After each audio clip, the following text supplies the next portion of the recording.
Assalamualaikum warahmatullahi wabarakatuh. Perkenalkan, nama saya Tiwin. Di sini saya akan menyelesaikan tugas ujian akhir semester mata kuliah bahasa Inggris. Di sini saya menjelaskan tentang subject verb agreement. Baik, maksud dari subject verb agreement adalah penyesuaian verb atau kata kerja dari sebuah kalimat subjek tunggal maupun subjek jamak. Kita jelaskan satu persatu. Yang pertama, subjek tunggal. Subjek tunggal kita anggap aja he. Arti dari he adalah dia. Jadi itu kan tunggal, satu orang, maka bisa ditulis dengan is, was, has, does, verb. Di does kan dia ada dua pilihan, do dan does. Kalau di subjek tunggal dia digunakan dengan to-be-nya does dan verbnya bisa ditambahkan s atau is. Contoh dari subjek tunggal yang ditambahkan is dan s adalah atau goes dan s. Selanjutnya subjek jamak. Subjek jamak kita anggap aja they. Maksud dari they kan mereka, lebih dari satu. Maka to be yang bisa digunakan adalah are, will, have, do, dan verb. Di subjek tunggal kan digunakan kata does. Kalau di subjek jamak do. Dan verb kalau di subjek tunggal kan bisa ditambahkan s atau is. Tapi kalau di subjek jamak tidak ditambahkan apa-apa, dia tetap verb. Jadinya cuma kayak work atau go. Baik, yang pertama kita bahas tentang subjek tunggal. Subjek dianggap tunggal apabila berbentuk gerund. Yang dimaksud dari gerund adalah kata kerja yang berbentuk ingin. Contohnya kayak walking, make a holiday. Walking, kita fokusnya di walking ya. Arti walking kan berjalan, berarti dia ingin. Ingin itu termaksud dari kata gerund. Maka kata kerjanya itu ditambahkan s. Yang kedua yaitu uncountable. Uncountable yang artinya kata yang tidak bisa dihitung. Contoh kata yang tidak bisa dihitung kayak cuaca, kebahagiaan, uang, air. Itu contohnya. Contoh kalimatnya kayak happiness means different to different people. Happiness itu kan kebahagiaan. Dia tidak bisa dihitung. Dan termasuk dari uncountable atau subjek tunggal. Maka kata atau to be-nya itu digunakan atau ditambahkan dengan s. Yang ketiga, collective noun, yaitu kata benda yang banyak tapi dengan gambaran kayak uang, jarak, berat, dan waktu. Contohnya kayak 15 minutes is enough to finish the exercises. 15 minutes artinya kan 15 menit.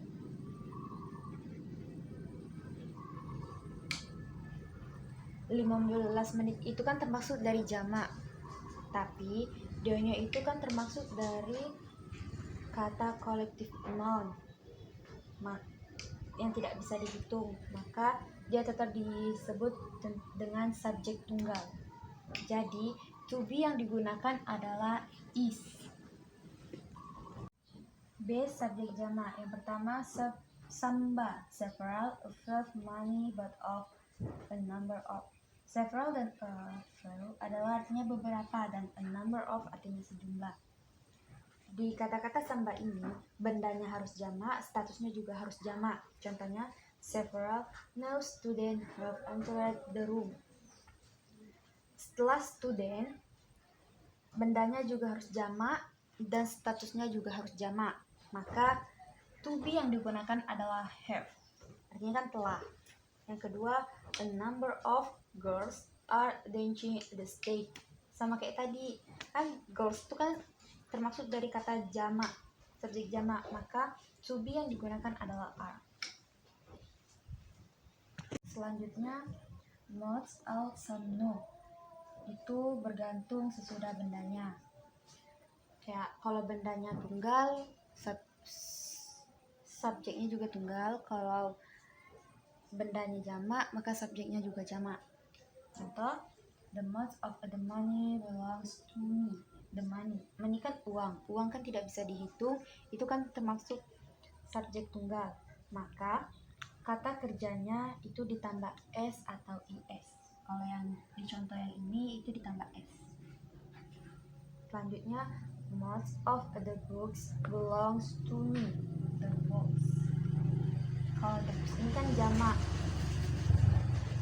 lebih dari satu. Jadi kata kerjanya itu tidak ditambahkan s atau is. Jadi tetap belong. Selanjutnya, neither pasangannya nor, either pasangannya or, not only pasangannya but also. Di materi yang ini, predikat itu harus mengacu pada subjek kedua. Kalau kayak lebih fokus ke subjek kedua, bukan subjek pertama. Sudah tuh yang fokusnya kan ke subjek kedua kan. Berarti subjek kedua tuh setelah antara tiga ini, antara nor, or, but also. Contohnya kayak neither the boys nor the girls are lady. Kan selesai nor berarti subjek keduanya berarti the girls. Kan subjek kedua. The girls itu kan jamak, lebih dari satu, makanya to be yang digunakan adalah are. Nah, selanjutnya, either the boys or the girl is lazy.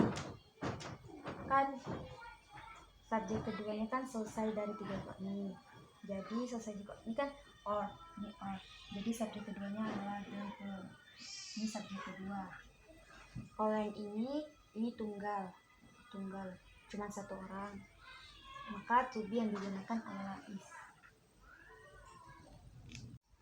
Selanjutnya, subjek pertama along with, together with as well as, in addition to. Subjek kedua baru predikat. Yang sebelumnya itu kan predikat mengacu ke subjek kedua. Kalau yang ini predikatnya harus mengacu pada subjek pertama. Subjek kedua tidak dianggap aja gitu. Artinya predikat itu lebih fokus ke subjek pertama, bukan subjek kedua. Contohnya, the girl along with her parents like me. The girl ini kan subjek pertama, kan kita fokusnya ke subjek pertama. The girl itu kan tunggal, dia satu. Jadi kata kerjanya itu ditambah s atau is, tapi yang di sini ditambahkan s. Yang selanjutnya, the boys with her there but her like me. The boys ini kan subjek pertamanya. The boys itu kan lebih dari satu, yaitu berarti dia jamak, maka kata kerjanya itu tidak ditambahkan s atau is, jadinya itu cuma tetap like aja. Kalau yang ini kan menjadi likes, kalau yang ini tetap like. Baiklah, itu yang dapat saya jelaskan dari materi subjek verb agreement. Saya akhiri, wallahu muwaffiq ila aqwamit thoriq. Wassalamualaikum warahmatullahi wabarakatuh.